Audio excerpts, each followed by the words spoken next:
জন্মেছিল তখন তো British period ছিল, ব্রিটিশের বুলেটের সামনে টপ খরচা হয়ে গেছে।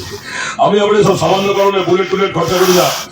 আর কি করি বলুন তো, বৈশাখীর মতো তুলে নিয়ে যাব, আচ্ছা করে রেপ করব, উলঙ্গ অবস্থায় লাইট পোস্টে টাঙিয়ে রাখবো। তারিণী ঘোষাল আমার মায়ের পেটের বিফোর টাইমের 20 মাল।